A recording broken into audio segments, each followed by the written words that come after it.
우리 하나님께 영광의 박수 올리겠습니다. 아멘, 아멘.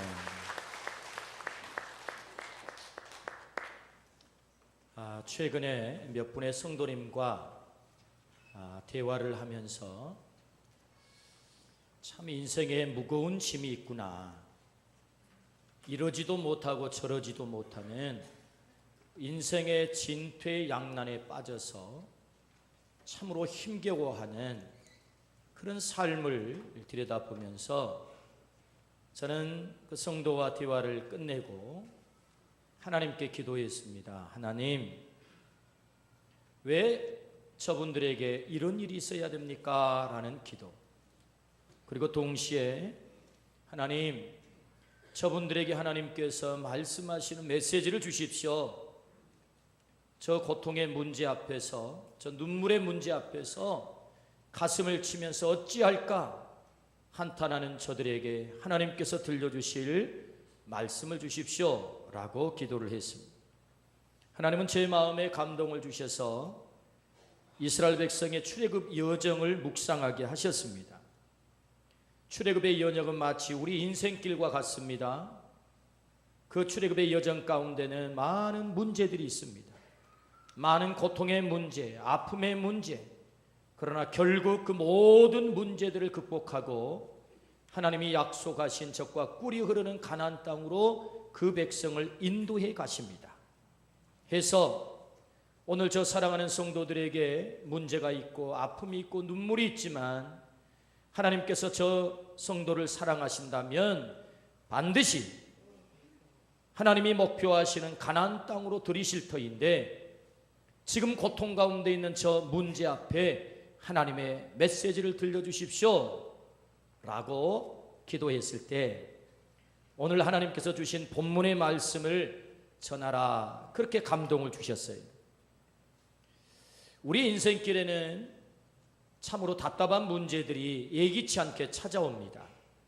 내 힘으로는 어쩔 수 없는 그런 문제들, 경제적인 문제가 꽉 막혀서 이러지도 못하고 저러지도 못하는 우리의 재정의 문제 뿐만 아니라 말 잘 듣던 자식이 어느 날 엉덩이 뿔난 짓을 하더니 가출을 합니다. 부모의 마음을 온전히 뒤집어 엎습니다. 그렇게 한 번도 행동할 것 같지 않는 사랑하는 자녀가 참으로 부모의 가슴을 후벼 팝니다. 그렇게 믿었던 사람이 배신을 합니다. 만나서는 안 될 사람을 만납니다. 떠나갑니다. 참으로 꽉 막혔습니다. 사람의 관계가 막혀서 더 이상 이러지도 못하고 저러지도 못하는 그런 고통의 문제가 우리의 삶 속에 언제나 찾아옵니다. 도무지 사람의 관계가 풀리지 않습니다. 그 사람과 잘 지내보고 싶은데 사람의 관계는 날마다 꼬여갑니다. 어떻게 하죠? 앞으로도 나가지도 못하고 뒤로도 나가지 못하는 그런 어려운 문제 말이에요. 뿐만 아니라 우리는 모두가 건강하기를 원합니다. 그러나 어느 날 내 허락도 받지 않고 질병이 내게 찾아옵니다. 육적인 질병이 찾아옵니다. 정신적인 질병이 찾아옵니다. 감당할 수 없습니다. 그래서 절망의 나락에 떨어지기도 합니다. 여기가 끝이구나. 이제 내 힘으로 할 수 있는 일은 아무것도 없구나. 여기가 끝이야. 해서 우리의 삶 가운데 우리는 늘 경험합니다. 심각한 문제, 고난, 앞으로도 뒤로도 물러설 수 없는 진퇴양난의 그런 문제들이 우리에게 언제나 찾아옵니다. 이스라엘 백성에게 그런 문제가 찾아왔습니다. 그들 앞에는 홍해가 가로막혀 있었고 그들 뒤에는 애굽의 군대가 추격해 옵니다. 앞도 뒤도 꽉 막혔습니다. 도대체 헤어날 길이 없습니다. 여기가 끝이구나. 내가 할 수 있는 일은 아무것도 없구나. 이제 절망하는 일뿐이야 라고 우리를 절망케 하는 상황, 그것이 오늘 본문의 말씀입니다. 우리 주님은 이 말씀을 통해서 우리에게 듣게 하십니다. 아니야, 네가 생각하기에 너는 거기가 끝이라고 말하지만 나는 새로운 시작을 할 거야. 너는 끝이라고 말하지만 나는 새로운 시작을 할 거야. 하나님이 오늘 본문의 말씀을 통해서 내가 절망할 수밖에 없는 문제 앞에 봉착해 있을 때 너는 끝이지, 그러나 나는 시작이야. 하나님께서 오늘 우리들에게 이 놀라운 말씀을 듣기를 원하십니다. 오늘 우리의 삶 속에 혹여 내 삶 속에 무거운 짐, 아픔의 문제, 해결되지 않는 앞도 뒤도 막혀서 도저히 헤어날 수 없는 절망의 자리에 있다 할지라도 오늘 하나님께서 내 삶을 개입하시고 간섭하셔서 새로운 일을 시작하시는 그 하나님을 경험하기를 주의 이름으로 축원합니다. 오늘 그 말씀을 듣게 하기 위해서 오늘 이 자리로 우리를 초청하셨습니다. 그러므로 오늘 말씀을 통해서 나는 끝, 하나님 시작이라고 하는 이 놀라운 경험이 있기를 주의 이름으로 축원합니다. 첫 번째 우리에게 말씀하십니다. 인생에는 막다른 길이 있다 라고 말씀을 하세요. 인생에는 막다른 길이 있다. 오늘 본문 14장 10절부터 11절 말씀입니다. 바로가 가까이 올 때에 이스라엘 자손이 눈을 들어 본즉 애굽 사람들이 자기 뒤에 이른지라. 이스라엘 자손이 심히 두려워하여 여호와께 부르짖고 그들이 또 모세에게 이르되 애굽에 매장지가 없어서 당신이 우리를 이끌어내어 이 광야에서 죽게 하느냐? 어찌하여 당신이 우리를 애굽에서 이끌어내어 우리에게 이같이 하느냐? 백성들이 하나님을 원망합니다. 모세를 원망합니다. 차라리 우리를 애굽 땅 노예로 살도록 내버려 두지 왜 우리를 해방시켜서 이 광야 끌어와 가지고 이곳에 우리를 매장지 삼느냐? 차라리 노예로 사는 것이 좋았다. 애굽에는 매장지가 없어서 이 광야 땅까지 데리고 와서 우리를 죽이느냐? 왜 이런 절망의 자리에 우리를 빠뜨리느냐? 라고 백성들이 원망하는 것입니다. 백성들에게 막다른 길이 찾아왔다는 거죠. 이러지도 못하고 저러지도 못하는 고통, 그 위기가 찾아왔다는 거지요. 그들의 위기가 무엇입니까? 그들 앞에는 홍해가 가로막혀 있습니다. 시퍼런 바다, 건널 수 없는 바다. 그들 뒤에는 바로의 군대가 추격해 옵니다. 정의 군대입니다. 말을 타고 칼을 앞세우고 추격해 옵니다. 곧 그들은 죽임을 당할 수밖에 없습니다. 그들의 생명이 경각에 달려 있습니다. 말발꿀 소리가 들려올 때 그들의 다리가 떨립니다. 왜 우리를 이곳까지 인도하셨는가? 왜 이렇게 막다른 골목으로 우리를 내모시는가? 우리의 인생에는 누구에게나 이런 막다른 길이 찾아옵니다. 내가 원든 원치 않든 간에 이스라엘 백성이 맞닥뜨릴 수밖에 없었던 막다른 길, 사람과 관계 속에서, 경제적인 문제 가운데서, 건강의 문제 앞에서, 사랑하는 가족들과 관계 속에서 이런 막다른 길이 내가 원치 않았는데 찾아왔다는 거죠. 그렇다면 왜 이런 막다른 길이 우리에게 찾아올까요? 우리에게는 이런 질문이 생기잖아요. 하나님이 나를 사랑하신다면서요. 하나님이 나를 자녀로 선택하셨다면서요. 하나님이 세상을 이처럼 사랑하사 독생자를 주셨으니 이는 저를 믿는 자마다 멸망치 않고 영생을 얻게 하리 하심이라. 내가 너를 지명하여 불렀나니 너는 내 것이라. 하나님께서 나를 지명하여 부르시고 하나님의 자녀 삼으셨습니다. 하나님이 나를 사랑하십니다. 그런데 왜 나에게 이런 막다른 길이 찾아왔을까요? 이유가 있지 않겠습니까?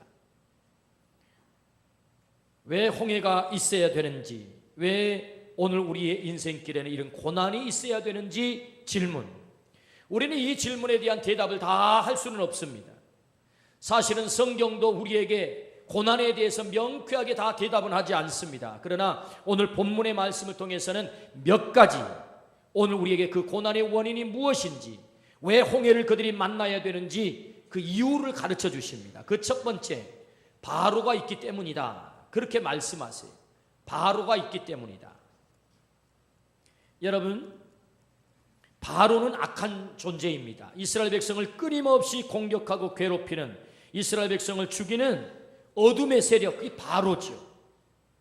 그래서 할 수만 있으면 하나님의 백성을 해방시키지 않으려고 예를 썼습니다. 뿐만 아니라 그 백성을 해방시키고 나서 바로 변심을 했습니다. 내가 저들을 가나안 땅까지 가도록 내버려 둘 수 없지, 내가 다 죽일 거야 해서 끊임없이 이스라엘 백성을 괴롭히고 죽이고 공격하는 세력이 바로입니다. 바로는 애굽의 왕이지요. 그런데 여러분, 이 바로가 상징하는 게 뭡니까? 사단이 바로를 통해서 이스라엘 백성을 공격하는 거죠. 하나님의 백성을 공격하는 거죠. 막다른 길에 봉착하는 것은 우리를 공격하는 악한 사단이 여전히 존재한다는 거예요. 에베소서 6장 12절 말씀에 보면 우리의 씨름은 혈과 육을 상대하는 것이 아니요 통치자들과 권세들과 이 어둠의 세상 주관자들과 하늘에 있는 악의 영들을 상대함이라. 할렐루야. 우리가 살아가는 이 삶의 현장은 악한 사단의 세력이 있다는 거예요. 공중 권세 잡은 자가 있답니다. 그래서 그들이 우리를 공격한대요. 우리를 절망시킨대요. 우리를 이러지도 못하고 저러지도 못하는 막다른 길로 내몬대요. 그래서 우리가 할 수 있으면 좌절해서 절망하여 하나님을 떠나가도록 만든대요. 오늘 또 사단은 우리를 공격합니다. 하나님의 백성이 평안하게 사는 것을 사단은 꼴보기가 싫은가 봐요. 그래서 계속해서 이 바로라고 하는 이 바로의 실체가 뭐예요? 바로는 사단에게 쓰임받는 존재 아니겠습니까? 해서 여러분 오늘 또 사탄이 우리를 공격한다. 그래서 이 사단이 하는 일이 무엇입니까? 우리로 하여금 진리를 믿지 못하도록 만듭니다. 끊임없이 진리를 헷갈리게 만듭니다. 진리를 따라가지 못하도록 만듭니다. 결국 진리를 믿지 못하고 진리를 따라가지 못하고 진리를 의심하게 되면 우리가 망하거든요. 그래서 사단은 우리를 망하는 자리로 끊임없이 공격합니다.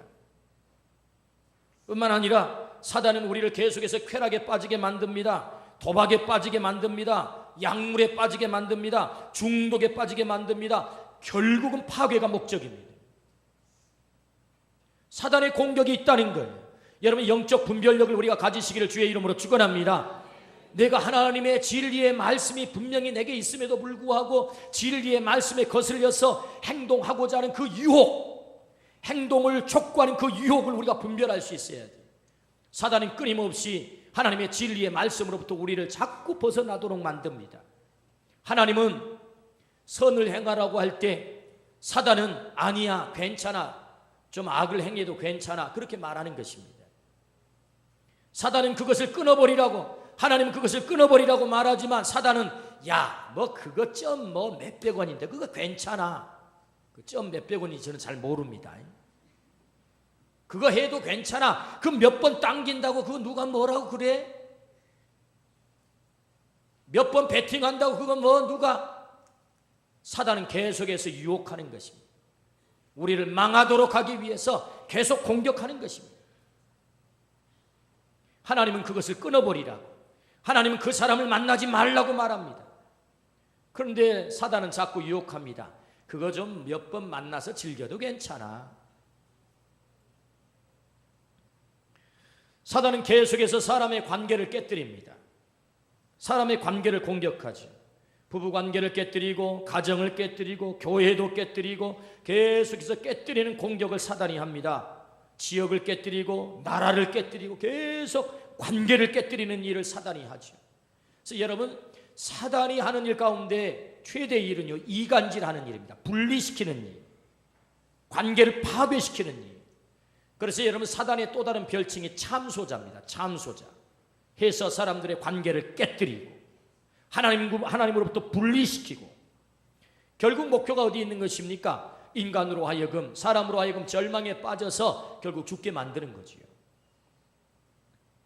사단은 죄 속에서 우리를 절망으로 끌고 갑니다. 아무것도 할 수 없다고, 여기가 끝이라고, 더 이상 내가 할 수 있는 일은 없다고, 하나님도 안 된다고 그렇게 절망하도록 만들어가요. 이스라엘 백성을 공격한 것처럼 사단은 오늘 또 우리를 공격합니다.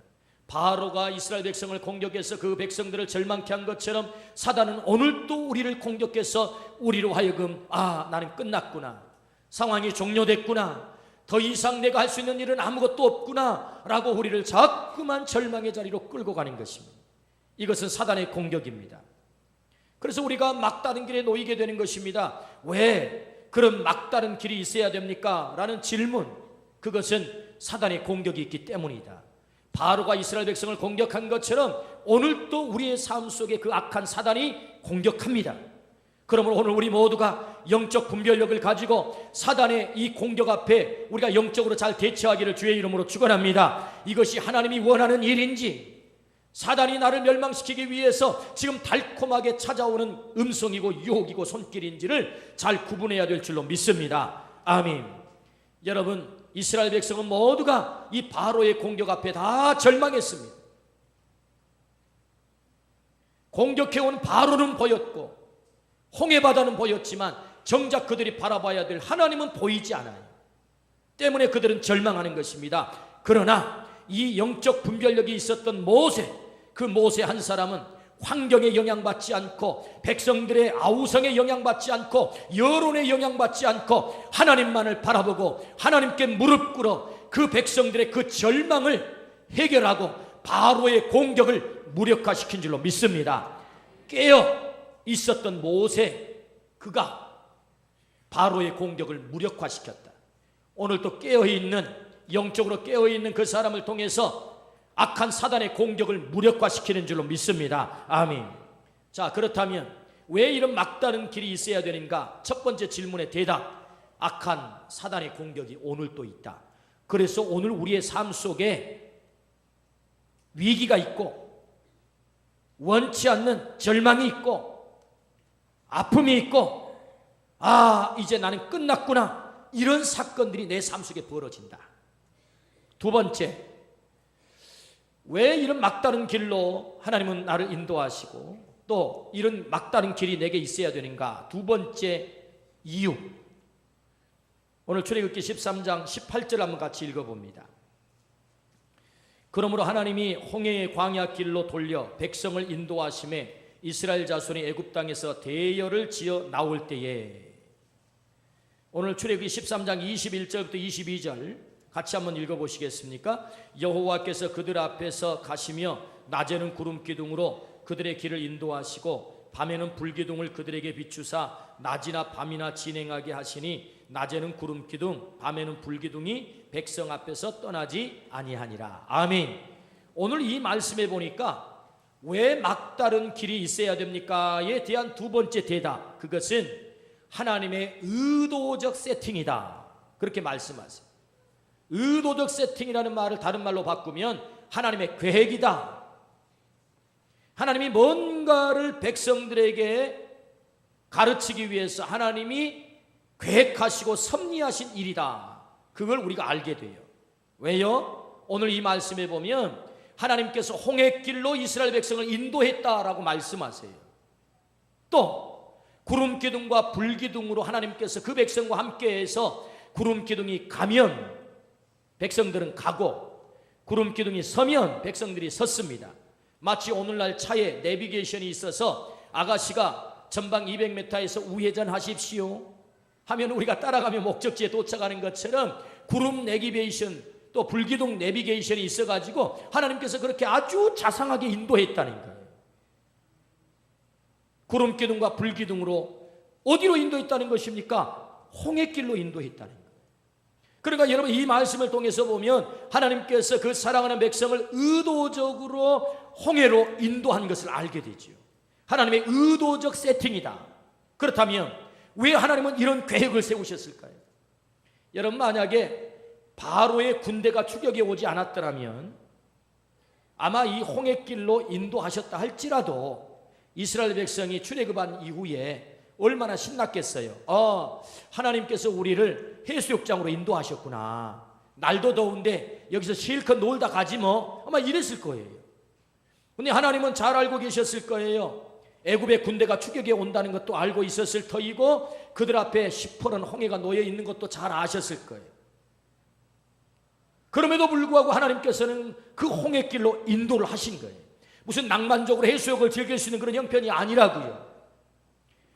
참으로 심각한 목숨이 경각에 달려있는 그런 위기 속으로 그 백성들을 인도해 가셨다고요. 의도적이라고요. 왜요? 이 하나님의 놀라운 계획을 통해서 하나님께서 그 백성을 가르치시려고 하는 하나님의 계획이 있었던 거예요. 하나님의 의도적 세팅, 하나님의 계획이다, 하나님의 섭리다.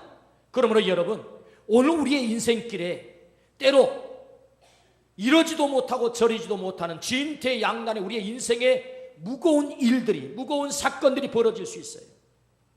위기가 찾아올 수 있어요. 고통이 찾아올 수 있어요. 다 그런 것은 아니지만 때로 어떤 사건은 하나님의 계획 속에 있는 것입니다. 하나님이 의도하신 계획입니다. 왜요? 이 계획을 통해서 하나님께서 이스라엘 백성에게 가르치고 싶은 게 있어요. 그게 무엇입니까? 오늘 본문 13절부터 14절의 말씀. 우리 같이 한번 읽어보시겠습니다. 시작. 모세가 백성에게 이르되 너희는 두려워하지 말고 가만히 있어서 하나님께서 오늘 너희를 위하여 행하시는 구원을 보라. 너희가 오늘 본 애굽 사람을 영원히 다시 보지 아니하리라. 여호와께서 너희를 위하여 싸우시리니 너희는 가만히 있을지니라. 우리 아멘 합시다. 아멘. 하나님의 계획이 뭡니까? 이제 우리는 이런 질문을 하게 됐어요. 우리 인생에는 막다른 길이 있다. 왜 막다른 길이 있어야 됩니까? 악한 바로가 있다. 사단의 공격이 있다. 두 번째는 하나님의 의도적인 세팅이다. 그 의도적인 계획, 그 계획이 도대체 뭡니까? 오늘 말씀해 보니까 하나님의 구원을 경험하라, 그런 말씀. 하나님의 구원을 경험하라. 너희는 가만히 있어라. 내가 너희를 위해서 싸울 거야. 하나님이 너희를 어떻게 구원하시는지, 하나님이 어떻게 바로 왕을 물리치시는지, 하나님이 어떻게 바로의 군대를 저 홍해 속에 수장시켜 버리시는지, 그리고 하나님께서 너희를 어떻게 사랑하셔서 저 시퍼런 홍해를 갈라서 너희로 하여금 구원을 얻게 하시는지, 너희가 그 구원을 경험해야 되겠다. 할렐루야. 그렇습니다. 하나님께서 때로 우리를 막다른 골목으로 인도하시는 목적이 있습니다. 그것은 우리가 하나님을 배워야 합니다. 하나님을 경험해야 됩니다. 어떤 하나님을요? 구원자 되신 하나님, 나를 책임지신 하나님, 나를 끝까지 인도하시는 하나님, 어떤 위기 순간에도 나를 버리지 않으시는 하나님, 내 인생의 고통의 한복판 속에서 나를 건져버리시는 그 하나님, 그 하나님을 경험해야 되고 그 하나님을 배워야 된다는 거죠. 할렐루야. 아멘. 여러분, 하나님께서 모세를 통하여서 이스라엘 백성에게 말씀합니다. 너희는 가만히 있어라. 참 쉬워 보입니다. 가만히 있어라. 아무것도 안 하면 된대요. 우리 속담에 구경이나 하고 떡이나 먹어라, 그런 얘기입니다. 구경이나 하고 떡이나 먹어라. 이게 말은 쉽지만 여러분, 바로가 칼을 겨누고 지금 군대를 이끌고 백성들을 시시각각 죽이기 위해서 쫓아옵니다. 앞에는 홍해가 막혀 있습니다. 여러분, 가만히 있을 수 있겠습니까? 이게 두려워서 가만히 있을 수 있겠습니까? 뭔가 자구책을 구해야 되는 것 아닙니까? 아니, 돌멩이라도 들어서 적을 물리치고 적을 죽이고 그리고 나도 죽고 뭔가 자구책을 구해야 되는 것 아닙니까? 그런데 하나님께서 그 백성에게 말씀하십니다. 가만히 있어라. 굉장히 소극적인 주문 같아 보입니다. 그런데 사실은 이 말씀은 소극적인 주문이 아닙니다. 대단히 적극적인 말입니다. 이 말은, 가만히 있으라는 말은 아무것도 하지 말라는 얘기가 아니고, 너희가 지금까지 원망하고 불평했던 불평의 말을 그쳐라. 절망을 그쳐라. 안 된다고 하는 생각을 그쳐라. 그리고 나를 온전히 신뢰하라. 가만히 있을 수 있는 사람, 아무나 가만히 있을 수 없습니다. 정말로 가만히 있을 수 있는 사람은 하나님을 신뢰하는 사람입니다. 하나님을 믿는 사람입니다. 하나님이 이 위기 한복판 속에서 나를 건져주실 거야, 그 절대적 신뢰가 있을 때만 가만히 있을 수 있는 거예요. 그러므로 하나님께서 말씀합니다. 이스라엘 백성에게 너희는 가만히 있어라. 백성들은 정말로 가만히 있었습니다. 그런데 놀랍게도 가만히 있자 하나님께서 그 바로의 군대를 물리치신 줄로 믿습니다. 홍해를 갈라버리신 줄로 믿습니다. 우리의 삶 가운데서도 하나님을 온전히 신뢰하고 하나님을 온전히 바라보고 내 가운데, 내 입술에 하나님 이럴 수 있습니까? 왜 이런 일이 있어야 됩니까? 하나님이 살아계신다면서요, 왜 이런 일이 있어야 됩니까? 라고 원망했던 우리의 그 원망을 그치고 절망의 탄식을 그치고 하나님을 온전히 신뢰하여 하나님을 바라볼 수 있다면 오늘 또 우리의 삶 가운데 홍해가 갈라지는 기적이 나타날 줄로 믿습니다. 바로의 군대가 그 홍해 바닷속에 수장되는 놀라운 기적을 체험하게 될 줄로 믿습니다. 아멘. 그걸 경험해야 된다는 거예요. 왜 막다른 길로 인도했습니까? 구원의 하나님, 책임져 주시는 하나님, 적을 물리쳐 주시는 하나님, 홍해를 갈라주시는 하나님, 그 백성을 안아서 그 홍해 바다 속에서 건져내신 그 하나님을 경험하도록, 하나님을 온전히 신뢰하도록 하나님은 홍해를 그 앞에 두시고 바로의 군대를 그들로 하여금 추격해 하셨어. 나는 끝. 하나님, 저는 할 수 있는 일이 아무것도 없습니다. 이제 제가 할 수 있는 일은 하나님을 바라보는 일뿐입니다. 하나님을 신뢰하는 일뿐입니다. 앞도 막히고 뒤도 막혔으니 이제 열린 곳은 하늘뿐입니다. 하나님만 바라볼 수밖에 없습니다. 오늘 우리 모두가 앞이 막히고 뒤가 막혔을 때 나는 끝났다고 하는 그 시각에 하나님이 일하심을 믿기를 주의 이름으로 축원합니다. 나는 끝, 하나님은 시작. 그것을 우리에게 말씀하세요. 하나님의 백성이 되기 위해서 가장 중요한 것은 하나님을 신뢰하는 것입니다. 하나님을 믿는 것입니다. 여러분, 40년 동안 이스라엘 백성을 광야로 인도해 가실 때 하나님이 그 백성을 훈련시키는 것이 무엇입니까? 그것은 철저하게 하나님을 신뢰하는 훈련이에요. 구름기둥이 가면 가고 구름기둥이 멈추면 멈추고, 하늘에서 만나를 내려줘서 하늘에서 음식을 내려줄 때만 먹게 하시고 안 내려주면 먹지 못하게 하고, 하나님을 신뢰하는 훈련. 무려 40년 동안 그 백성을 훈련시켰던 것은 하나님을 신뢰하는 훈련입니다. 오늘 우리의 인생에 홍해가 가로막혀 있고 진퇴양난의 위기 속에 빠져 있을 때 이스라엘 백성처럼 하나님을 바라볼 수 있는 그 믿음이 있다면 오늘 우리의 삶 속에도 동일한 기적의 역사가 나타날 줄로 믿습니다. 아멘. 그렇습니다. 왜 막다른 길이 있어야 됩니까? 하나님의 의도적 세팅이다. 하나님의 계획이다. 하나님의 그 계획은 구원의 하나님을 경험시키는 거예요. 오늘 우리의 인생 가운데 건강의 적신호가 찾아왔습니까? 경제의 적신호가 찾아왔습니까? 사람의 관계 위기가 찾아왔습니까? 내 힘으로 할 수 없는 한계에 부딪혔습니까? 더 이상 내 인생 내 힘으로 살 수 없어요. 하나님 앞에 나는 손들 수밖에 없습니다 라고 항복할 수밖에 없는 절망이 찾아왔습니까? 어쩌면 하나님의 의도된 계획일 수도 있습니다. 하나님 말씀하십니다. 이제 가만 서서 너는 나를 바라봐. 내가 너를 책임질 거야. 너의 인생을 개입할 거야. 너의 인생을 인도해 갈 거야. 나를 온전히 네가 나를 신뢰할 수 있어? 하나님을 신뢰케 하시는 하나님의 손길. 오늘 우리 모두가 그 하나님을 신뢰하기를 주의 이름으로 축원합니다. 죽게 하듯 하라 라고 하는 책, 데이위테크의 최의숭 장로님께서 쓰신 책입니다.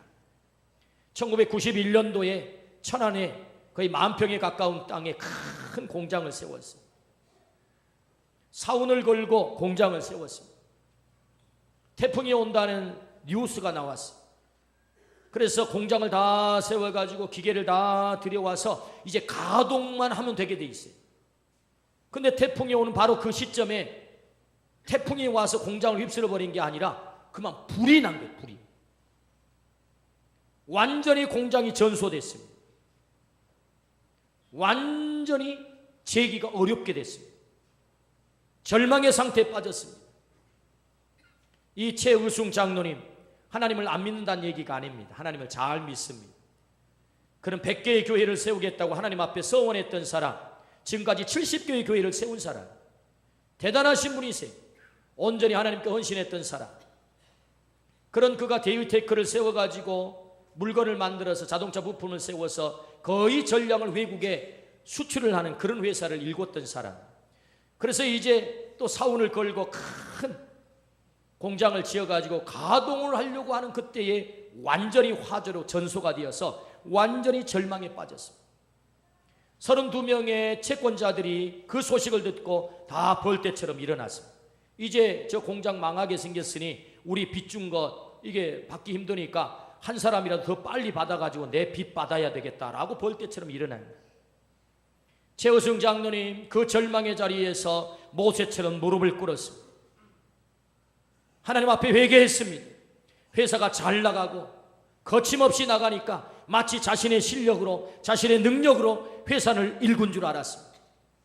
그런데 그런 일을 봉착하고 보니 하나님 내 힘으로 된 게 아니었군요. 내가 할 수 있는 일은 여기까지, 내 한계는 여기까지입니다. 그는 겸손하게 하나님 앞에 무릎을 꿇었습니다. 하나님께서 그에게 지혜를 주셨습니다. 채권자들을 다 불러 모아라. 32명의 채권자들을 불러 모았습니다. 그리고 한 사람씩 다 개별 면담을 했습니다. 제가 반드시 제기를 해서 당신의 빚을 갚겠습니다. 당신의 돈을 갚겠습니다. 그러니 우선 당장 빚을 갚으라고 그걸 말하지 말아주세요. 그걸 유예해 주세요. 그랬더니 하나같이 채권자들이 당신은 신실한 크리스찬이, 장로님, 하나님을 믿는 사람, 제가 유예하겠습니다. 32명의 채권자들이 하나같이 빚을 받지 않겠다고, 당신이 다시 재기할 때까지, 당신이 일어설 때까지 빚을 받지 않겠다라고 빚을 다 유보해 준 거예요. 뿐만 아니라 한 은행에서는 100억을 대출을 해서 그 공장을 다시 세우도록 합니다. 그래서 화마로 말미암아서 완전히 전소되어 버린 그 공장을 다시 재기해서 다시 세워가지고 아주 훌륭한 회사를 세웠어요. 그리고 그 회사의 이름을 MGS라고 이름을 지었어요. MGS, My Great Shepherd, 나의 위대한 목자. 하나님께서 이 절망의 자리에서 나를 인도하셨습니다. 나를 건지셨습니다. 나는 그곳이 끝이라고 했는데 하나님께서 거기서 다시 시작했습니다. 할렐루야. 그래서 그 회사의 이름을 MGS라 지었다. 하나님은 나의 위대한 목자가 되신다. 그렇습니다. 오늘 우리의 인생 들여다보면 그곳이 절망의 자리일 수 있습니다. 아픔의 자리일 수 있습니다. 내 힘으로 어찌할 수 없는 그런 한계 상황에 부딪히는 그런 고통일 수 있습니다. 그러나 하나님 말씀하십니다. 아니야, 거기가 끝이 아니야. 아무리 시퍼런 홍해가 너의 앞길을 가로막고 있고 아무리 악한 적이 너를 공격해오는 그 위기 속에 빠졌다 할지라도 내가 너를 건져줄 거야. 너는 하나님의 구원을 경험해야 돼. 가만히 있어서 내가 싸우는 것을 보라 라고 주님이 말씀하십니다. 오늘 또 이 하나님을 신뢰할 수 있다면, 이 하나님을 바라볼 수 있다면 내 인생길에 그 위기의 순간에 하나님은 나를 붙드시고 나를 건져주시고 나를 위해서 싸우시고 오늘 또 홍해를 가르시고 나를 인도하여 젖과 꿀이 흐르는 하나님이 나를 들어가기를 원하시는 그 목적지에 도달하게 하실 줄로 믿습니다. 아멘. 막다른 길이 있습니다. 악한 사단의 공격 때문이기도 하고 때로는 하나님을 경험하도록, 하나님을 만나도록, 하나님, 제가 하나님 앞에 왔어요. 잘 나갈 때는 하나님을 찾지 않습니다. 어쩔 수 없는 한계 상황에 부딪히면 인간은 드디어 손을 들고 하나님 앞에 옵니다. 하나님, 제가 왔어요. 하나님을 만나도록. 때로 하나님은 의도하십니다. 계획하십니다. 그 홍해 앞에서 하나님의 구원을 경험하기를 주의 이름으로 축원합니다. 아멘. 기도하십시다. 하나님 아버지, 나는 끝, 하나님은 시작. 때로 우리의 인생길에 우리를 절망시키는 문제들이 있습니다.